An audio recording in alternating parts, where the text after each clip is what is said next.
نحمده ونصلي على رسوله الكريم اما بعد فاعوذ بالله من الشيطان الرجيم بسم الله الرحمن الرحيم رب اشرح لي صدري ويسر لي امري واحلل عقدة من لساني يفقهوا قولي رب زدني علما اللهم فقهنا في الدين اللهم انا نسألك حبك وحب من يحبك والعمل الذي يبلغنا حبك اللهم إني أسألك الثبات في الأمر والعزيمة على الرشد وأسألك موجبات رحمتك وعزائم مغفرتك وأسألك شكر نعمتك وحسن عبادتك وأسألك قلبا سليما ولسانا صادقا وأسألك من خير ما تعلم وأعوذ بك من شر ما تعلم وأستغفرك لما تعلم إنك أنت علام الغيوب اللهم ارزقنا اخلاص الہی آمین۔ لیسن نمبر 93 سورۃ الاعراف آیت نمبر 73 سے لے کر 102 تک۔ اس لیسن کو ہم آیت نمبر 79 تک مکمل کر چکے ہیں، آگے سے اس کو شروع کریں گے انشاءاللہ تعالی۔ اللہ سبحانہ تعالیٰ فرماتے ہیں وَلُوطًا، اور لوط علیہ السلام کو یعنی بھیجا، اذ قال، جب اس نے کہا، لقومہ، اپنی قوم سے، اتأتون الفاحشۃ، کیا تم آتے ہو بے حیائی کو، ما سبقکم، نہیں سبقت کی تم پر، بہا، ساتھ اس کے، من احد، کسی ایک نے، من العالمین، جہان والوں میں سے۔ اللہ سبحانہ تعالیٰ اب یہاں لوط علیہ السلام کا ذکر کر رہے ہیں، اور لقد ارسلنا یہاں محذوف ہے، البتہ تحقیق بھیجا ہم نے لوطن، لوط علیہ السلام کو، یہ بات یہاں محذوف ہے، یا پھر اصل عبارت اس طرح سے بھی ہو سکتی ہے وذکر، اور یاد کرو لوطن، لوط علیہ السلام کو۔ انداز کیا اختیار کیا گیا؟ وَلُوطًا، اور لوط، اور اس کے آگے آپ خود سے بات سمجھ لیں، اور لوط کو یعنی بھیجا۔ حضرت ابراہیم علیہ السلام کا ذکر یہاں نہیں کیا گیا، حالانکہ لوط علیہ السلام حضرت ابراہیم علیہ السلام کے ہم زمانہ تھے۔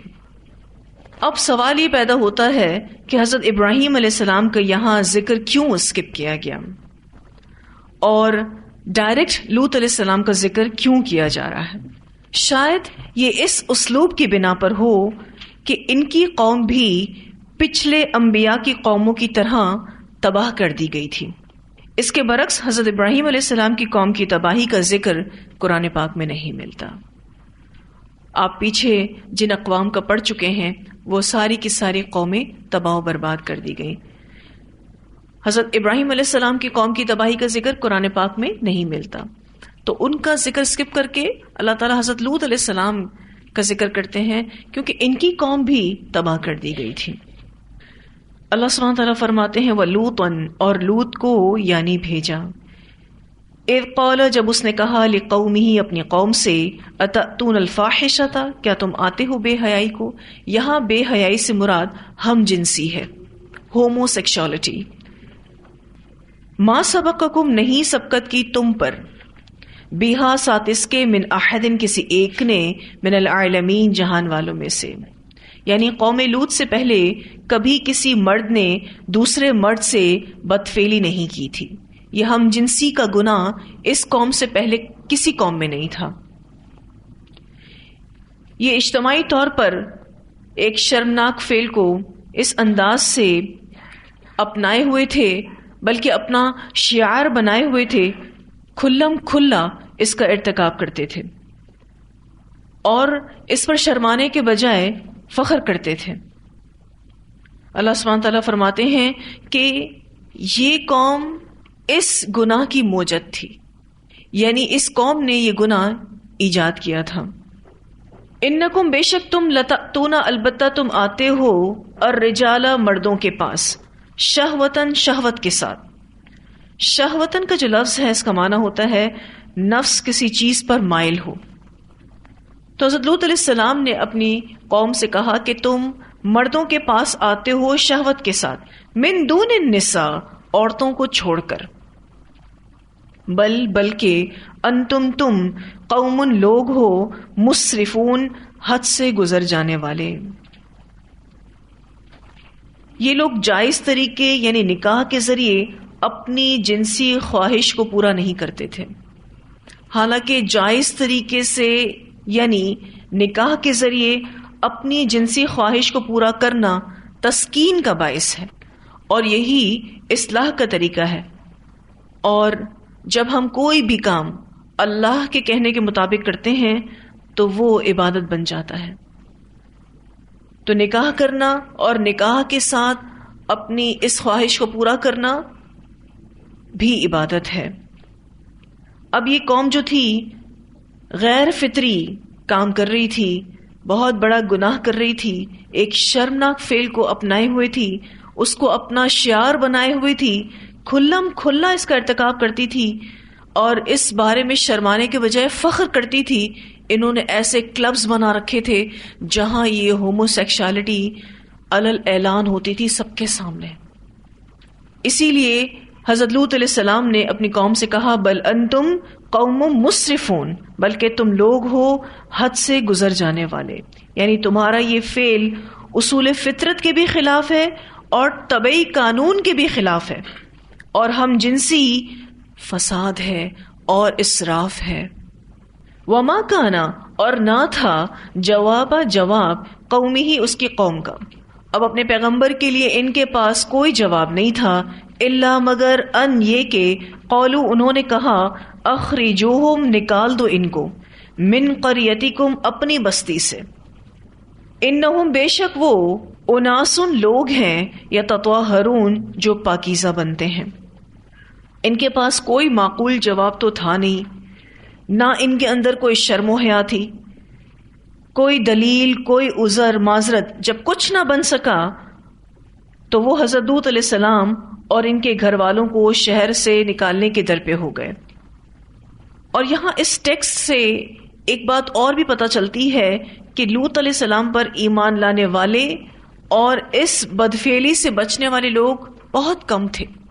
اسی لیے آپ دیکھیے کہ یہ پوری قوم یہ کہہ رہی ہے کہ ان کو نکال دو بستی سے. یہ کچھ لوگ ہیں جو پاکیزہ بنتے ہیں.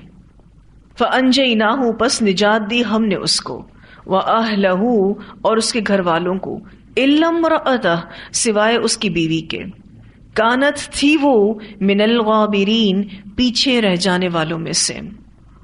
حضرت لوط علیہ السلام کی بیوی اس مقامی قوم سے تعلق رکھتی تھی. حضرت لوط علیہ السلام جو تھے وہ تو مائگریٹ کر کے یہاں آئے تھے، لیکن ان کی جو بیوی تھی اس کا تعلق اسی مقامی قوم سے تھا، اس لیے وہ آخر تک اپنی قوم کے ساتھ ملی رہی. حضرت لوط علیہ السلام اللہ کے حکم سے اپنی بیٹیوں کو لے کر عذاب آنے سے پہلے ہی وہاں سے نکل گئے تھے.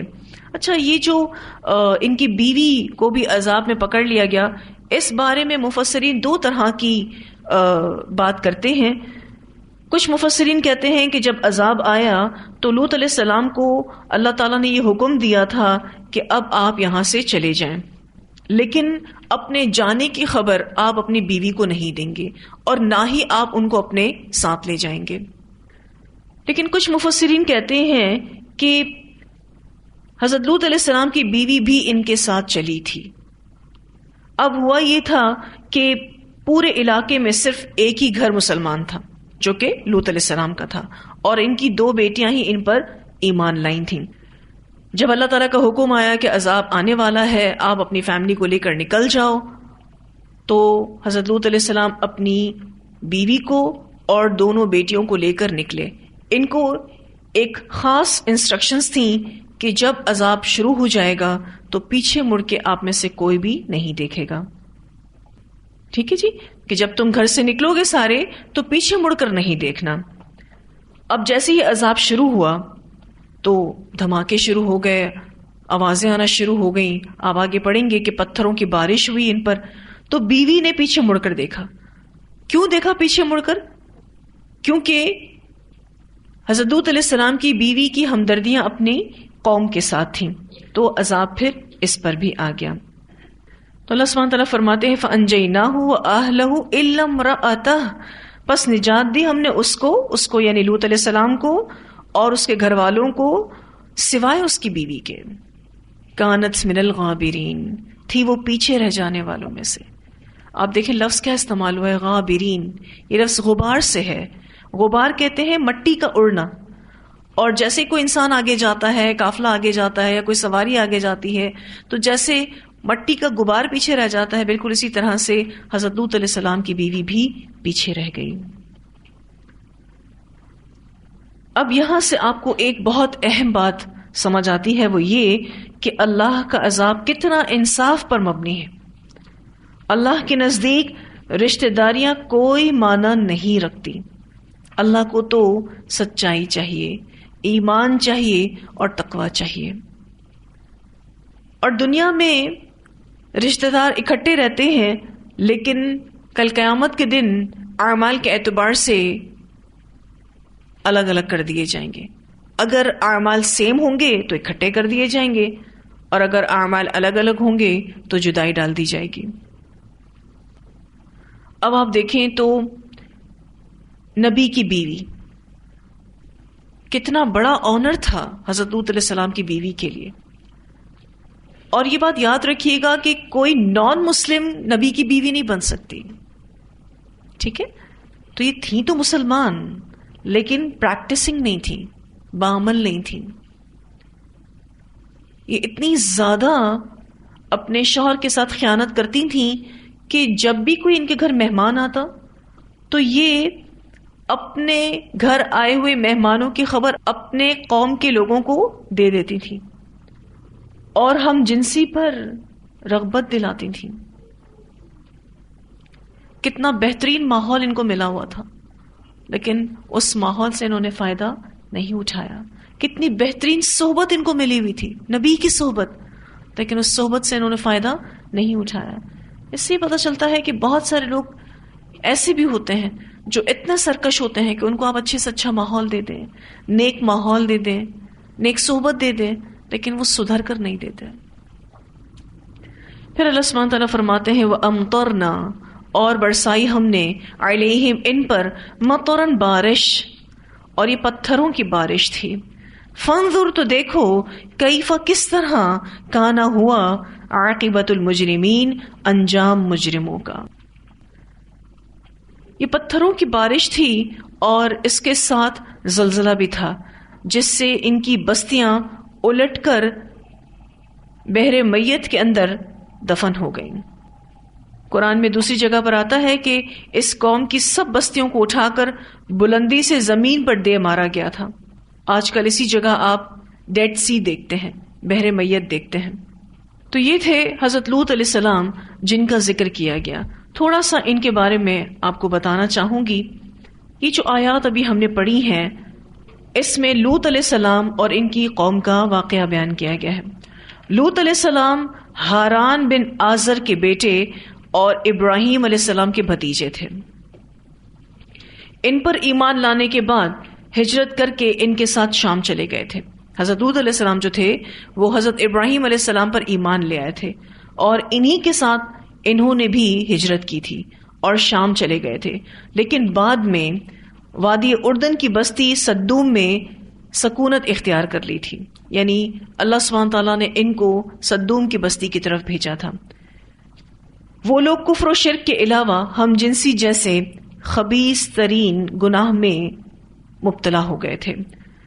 یہ وہ گناہ تھا، یہ وہ فحاشی تھی جو دنیا میں پہلے نہیں پائی گئی تھی. اس فحاشی کے یہ لوگ ہی موجد تھے. لوط علیہ السلام نے انہیں توحید کی دعوت دی اور اس بڑے گناہ سے نجات دلانے کی کوشش کی، لیکن انہوں نے ایک نہ سنی تو اللہ تعالیٰ کا عذاب ان پر واجب ہو گیا. اللہ نے ان پر پتھروں کی بارش برسا دی، انہیں الٹ دیا. اس طرح یہ تمام لوگ ہلاک ہو گئے اور صرف لوط علیہ السلام اور ان پر جو ایمان لانے والے تھے وہ بچے. کہا جاتا ہے کہ صرف اور صرف ایمان لانے والوں میں ان کی 2 بیٹیاں تھیں. اب یہ جو ہومو سیکشوالٹی ہے یا ہم جنسی ہے، یہ بہت بڑا گناہ ہے اور ہم دیکھتے ہیں کہ آج اس معاشرے میں بھی ہمیں یہ گناہ نظر آتا ہے. اس قوم کی جو یہ برائی تھی کہ یہ اپنی خواہش نفس کو مردوں سے پورا کرتے تھے، حالانکہ اللہ تعالیٰ نے ان کے لیے ایک جائز راستہ اپنی اس خواہش کو پورا کرنے کے لیے بنا رکھا تھا. یعنی اللہ تعالیٰ نے ان کو بیویاں دی تھیں، لیکن وہ اپنی بیویوں کو چھوڑ کر مردوں سے اپنی خواہش نفس کو پورا کرتے تھے. یہ ان کی فطرت کے مسخ ہونے کی دلیل تھی.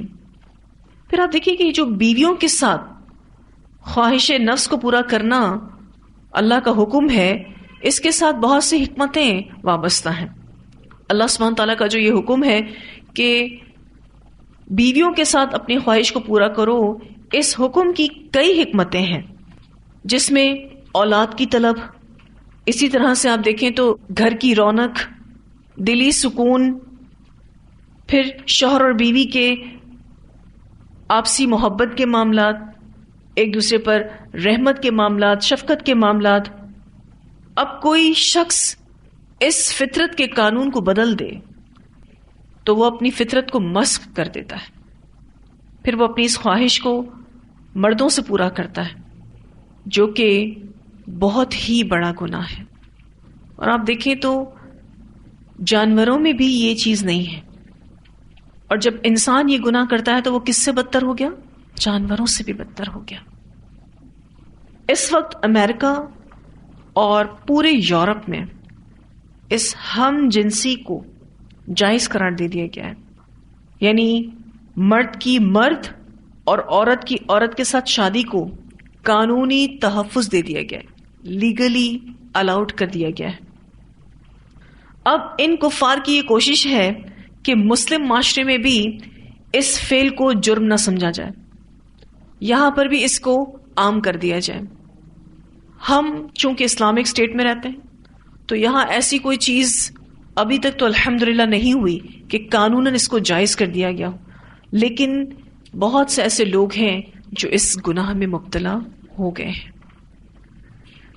اللہ تعالیٰ مسلمانوں کو حق پر قائم رہنے کی اور اس برے فعل سے بچنے کی توفیق عطا فرمائے، کیونکہ یہ وہ گناہ ہے کہ جس کے لیے عذاب اتنا خطرناک آیا. آپ دیکھیں تو پتھروں کی بارش ہوئی، پھر ان کی بستیوں کو پورا جبرائیل امین نے اٹھایا اور الٹا پلٹ دیا. اور آپ دیکھیے تو یہ والا عذاب ان کو کیوں دیا گیا؟ کیونکہ انہوں نے فطرت کو الٹا کیا تھا. اللہ تعالیٰ نے ان کو سزا بھی ایسی دی. اور یہ اللہ سبحانہ تعالیٰ کا اصول ہے کہ جرم اور سزا میں مماثلت ہوتی ہے، جیسا جرم ہوتا ہے ویسی سزا دی جاتی ہے. تو انہوں نے فطرت کے قانون کو الٹایا تو اللہ تعالیٰ نے ان کی تمام بستیوں کو الٹا کر دیا، اور پھر آس پاس جتنا بھی پانی تھا وہ ان بستیوں پر آ گیا، اور ایسا پانی کہ اس میں کوئی زندگی نہیں، اسی لیے اس کو بحر میت کہا جاتا ہے. اور پھر ایک اور اہم چیز جو ان کی بیوی کا عبرت ناک انجام ہے. اور بارہا آپ قرآن پاک میں اس واقعے کو پڑھیں گے، اور حضرت لوط علیہ السلام اور ان پر جو ایمان لانے والے لوگ ہیں ان کا ذکر خیر ہوگا، اور ان کی بیوی کا برا ذکر ہوگا. میں یہ سوچ رہی تھی کہ حضرت لوط علیہ السلام کے لیے کتنی بڑی آزمائش تھی، اور یہ آزمائش ان کو اپنوں کی طرف سے آئی تھی. اور اس سچویشن میں جو بھی داعی دین ہوتا ہے وہ بہت کمزور ہو جاتا ہے، کیونکہ لوگ یہ کہتے ہیں تمہاری اپنی بیوی تو تمہاری سنتی نہیں ہے، تم ہمیں کیا بتانے آئے ہو. ایسا ہوتا ہے نا کہ بعض دفعہ کچھ لوگ دین کا کام کرتے ہیں لیکن ان کے گھر والے ان کی نہیں سنتے، تو دوسرے لوگ بھی پھر ان کی بات کو سنی انسنی کر دیتے ہیں کہ پہلے آپ جا کے اپنے گھر والوں کو تو سدھارو. تو لوط علیہ السلام فائنینشلی بھی ویک تھے، اور دیکھا جائے تو ان کی کوئی فیملی بھی وہاں پر نہیں تھی، اس لیے وہ فیملی کے اعتبار سے بھی ویک تھے. اور آپ دیکھیں تو جو خیانت تھی وہ ان کی فیملی سے ہی تھی، تو اسی لیے اس اعتبار سے بھی ویک تھے. لیکن ہوا کیا؟ بے شک کمزور تھے، لیکن غلبہ کس کو دیا اللہ تعالیٰ نے؟ انہی کمزوروں کو جو اہل ایمان تھے. اسلام کی نظر میں یہ بہت بڑا گناہ ہے ہم جنسی. اس کی دنیاوی سزا کے بارے میں ایک روایت آتی ہے، رسول اللہ صلی اللہ علیہ وسلم نے فرمایا، جسے تم قوم لوط جیسا عمل کرتے ہوئے پاؤ تو فاعل اور مفعول دونوں کو قتل کر دو. اسے مسند احمد نے روایت کیا ہے. فاعل اور مفعول یعنی کرنے والا اور جس کے ساتھ کیا جا رہا ہے، دونوں کو مار دو. یہ اس گناہ کے لیے حد ہے، اور obviously یہ حکومتی سطح پر ہی پریکٹس میں آ سکتی ہے، عمل میں آ سکتی ہے. لیکن ہم آج کے معاشرے میں دیکھتے ہیں کہ اس گناہ کو گناہ ہی نہیں سمجھا جاتا، اس کو برائی سمجھا ہی نہیں جاتا، بلکہ اب تو جو لوگ بھی یہ گناہ کر رہے ہیں علل اعلان بتاتے ہیں. یعنی مرد یہ کہتا ہے کہ مجھے انٹرسٹ مرد میں فیل ہوتا ہے، اور جو عورتیں ہوتی ہیں اس گناہ میں مبتلا وہ کہتی ہیں مجھے عورت میں انٹرسٹ فیل ہوتا ہے. اس کے لیے بہت زیادہ دعا کرنے کی بھی ضرورت ہے، اور اس کے سدے باب کے لیے ضروری ہے کہ وقت پر شادیاں ہو جائیں. آج آپ دیکھیے تو شادیوں کے لیے ایسے ایسے معیار بنا دیے گئے ہیں کہ اتنی ایج تک بھی لڑکا اور لڑکی کی شادی نہیں ہو پاتی. اور یہ ایک فطری خواہش ہے، اس فطری خواہش سے کوئی بھی انحراف نہیں کر سکتا. تو بہتر ہوتا ہے کہ جلد از جلد اپنے بچے اور بچیوں کی شادیاں کر دیے جائیں اچھی جگہ پر. اور اگر یہ کام تاخیر پر جا رہا ہو تو اپنے بچوں کی تربیت، ان پر نظر اور ان کو عبادتوں سے جوڑنا بہت ضروری ہے. ان سے کہنا ضروری ہے کہ وہ روزوں کا اہتمام کریں، کیونکہ دیکھیں اس خواہش کو کم کرنے والی جو عبادت ہے وہ روزہ ہے.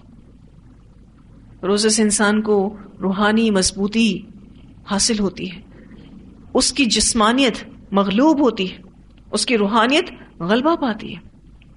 تو یہ قوم تباہ کر دی گئی آپ دیکھیں اس گناہ کے سبب. حالانکہ ان میں شرک بھی تھا، ان میں کفر بھی تھا. حضرت لوط علیہ السلام نے پہلے تو توحید ہی کی دعوت دی اور پھر اس گناہ سے بھی نجات دلانے کی کوشش کی. اتنی آیات کی تلاوت سنتے ہیں، پھر آگے پڑھتے ہیں انشاءاللہ. وَلُوطًا إِذْ قَالَ لِقَوْمِهِ أَتَأْتُونَ الْفَاحِشَةَ مَا سَبَقَكُم بِهَا مِنْ أَحَدٍ مِّنَ الْعَالَمِينَ إِنَّكُمْ لَتَأْتُونَ الرِّجَالَ شَهْوَةً مِّن دُونِ النِّسَاءِ بَلْ أَنتُمْ قَوْمٌ مُسْرِفُونَ. وَمَا كَانَ جَوَابَ قَوْمِهِ إِلَّا أَن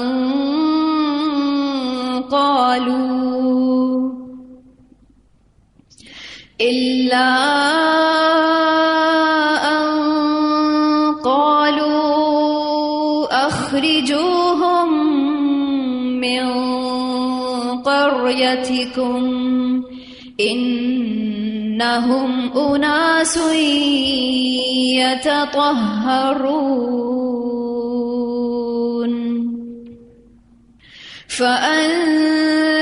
فأنجيناه وأهله إلا امرأته كانت من الغابرين.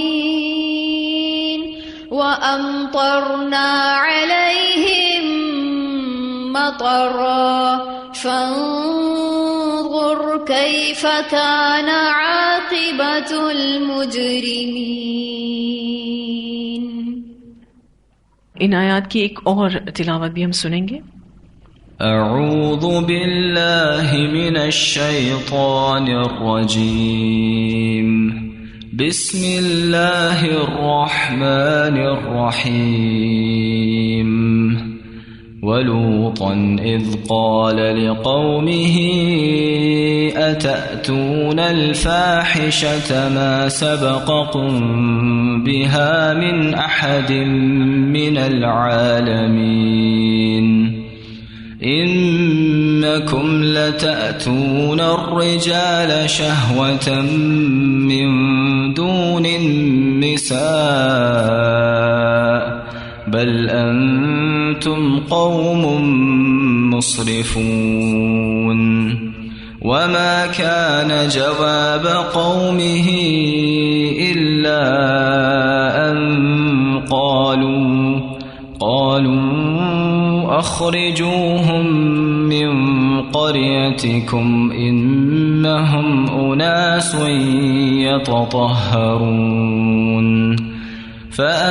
فأنجيناه وأهله إلا امرأته كانت من الغابرين وأمطرنا عليهم مطرا فانظر كيف كان عاقبة المجرمين